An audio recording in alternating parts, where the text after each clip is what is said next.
Good morning and welcome back to Community Couch Time. I'm Ms. Guadalupe Carrasco Cardona, and I'm going to come to you daily with topics that we should be talking about, things that are happening globally, things that are happening nationally, things that are happening in our community, but most importantly, things that we oftentimes don't talk about. And the question is, why shouldn't we? And the thing that's really amazing is that we get to share our perspectives with another amazing human being, Ms. Tiffany Wallace. Good morning, great minds and good people. I'm Miss Tiffany Wallace, and thank you for having me for Community Couch Time. Now, let's start the discourse. Good morning. Welcome back to Community Couch Time. How are you doing, Miss Wallace?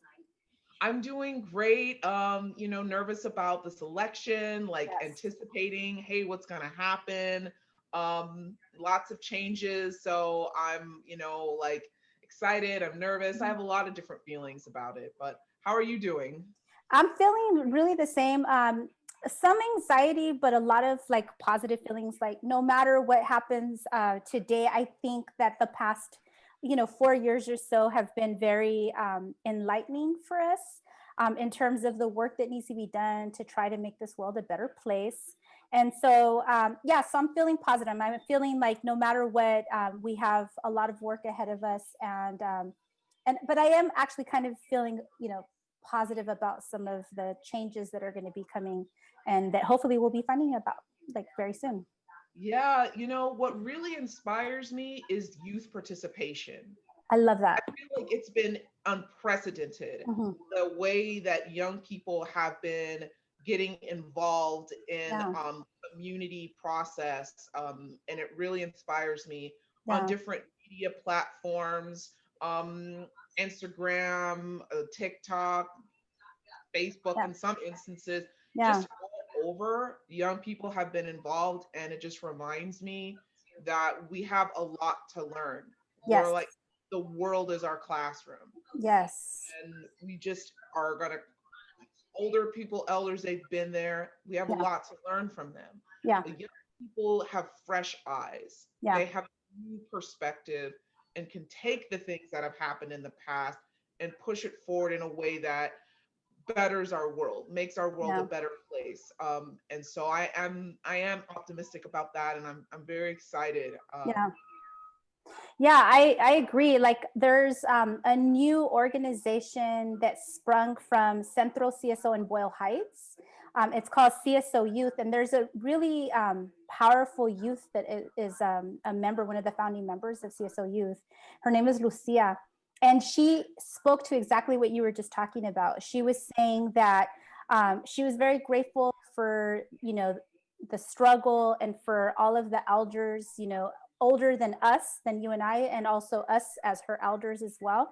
But she was very, very clear and very explicit that we have a lot to teach you. And I know for me personally, like I feel that, I am progressive in terms of the support that I really believe that we're not free until we're all free, right?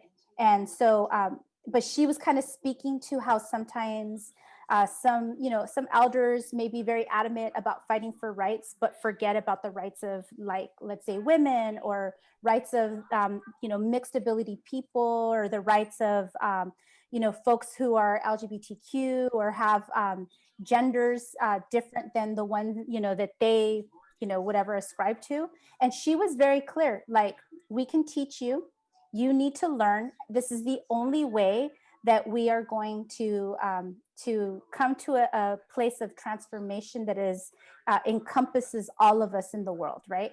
And so I really love that. I loved that she used her platform and her voice. And so really, that's when I think of the elections, that's what I think of, right? Like, of how it's an opportunity for us to use our voice.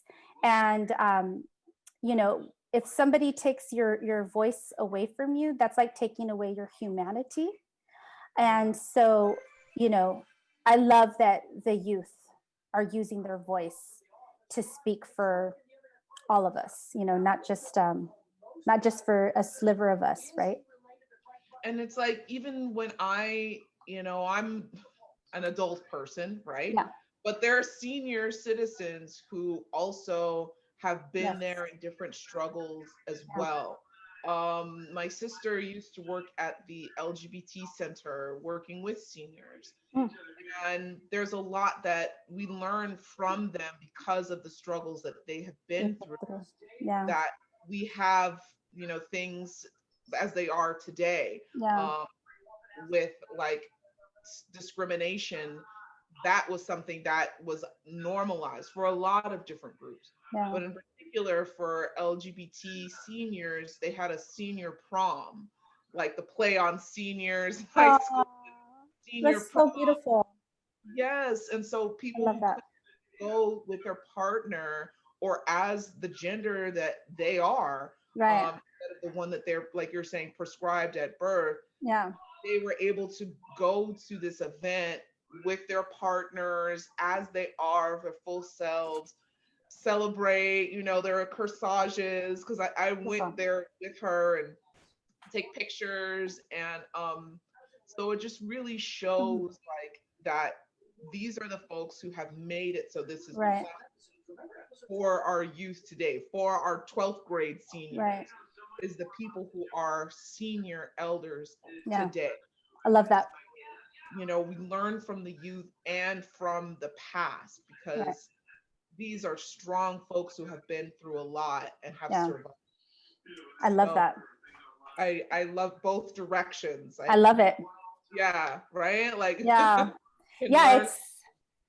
It's we need to ensure that all folks' voices are heard. And one of the ways that we can do that on a national scale or even in a local scale when there are local elections is through the power to vote, right? And so, yeah, voting is voice and voice is humanity. And so for today's Community Couch Time Daily Journal, the question is how do you use your voice to get change every day, to make every change day, not every 4 years, every day. every day? Awesome. Okay, in la catch. In la catch.